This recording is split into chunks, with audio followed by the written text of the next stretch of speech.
নমস্কার সকলকে আমার নতুন একটা মিনি ব্লগে আপনাদের স্বাগত জানাই। আজ হচ্ছে ২০ তারিখ, হয়তো ভিডিওটা তোমরা দেখছো ২২ তারিখে। টানা পরপর ৩ দিন বৃষ্টি হয়ে আজ একটু মেঘটা ফাঁকা করেছে। তো অনেক দিন ধরে ভাবছিলাম ভিডিও দেবো, কিন্তু দিতে পারছিলাম না কিছু কারণবশত। কিন্তু আজ থেকে আবার রোজ ভিডিও দেবো।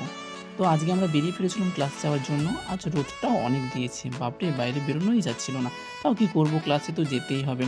আজ একটা ছোট্ট করে শ্যুট ছিল, ফটোশ্যুট ছিল। যেতে যেতে দোকানেও দাঁড়িয়েছিলাম জানো পদ্মফুল কিনতে, কিন্তু সেখানে না ভালো ভালো পদ্মফুল ছিল না। তাই ওখানে দোকান থেকে চলে গেলাম। যেতে যেতে রাস্তার ধারে দেখতে পাই কতগুলো শালুক ফুল, তো ভাবলাম ওইটা দিয়ে আজকে শ্যুট করা যাক। তো আমার বন্ধুকে বললাম যা ওই ফুলগুলো তুলে নিয়ে আন, ওটা দিয়ে আজকে শ্যুট করা হবে।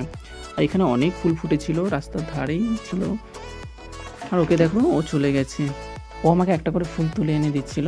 আর দেখো কি সুন্দর লাগছে না ফুলগুলো।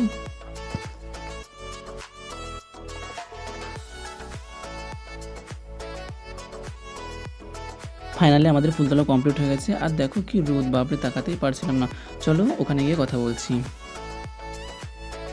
তো ফাইনালি চলে এসেছি, এসে দেখি এখনও কেউ আসেনি। তো আর কি একটু নিজেকে আয়নার সামনে গিয়ে একটু ক্যালিমে নিলাম। এখনও কেউ আসেনি, আমরা চলে এসেছি। ওরা আসুক, দিয়ে কথা হচ্ছে। মেকআপ করাটা আর দেখাতে পারলাম না, করতে করতে অনেক টাইম চলে গেছিলো। তাড়াতাড়ি মেকআপ ডান করেই শ্যুটে যেতে হয়েছিল। আর দেখো ভেবেছিলাম একটু ভালো জায়গায় গিয়ে শ্যুট করব, কী আর করা যাবে, এখানেই শ্যুট করতে হলো। আর ভিডিওগুলো ফটোগুলো দেখতে হলে আমাকে ইনস্টাগ্রামে ফলো করতে পারো। আর প্রচণ্ড গরম, বাপরে। তো দেখা হচ্ছে নতুন কোনো ভিডিও নিয়ে। ততক্ষণে ভালো থাকুন, সুস্থ থাকুন। ধন্যবাদ।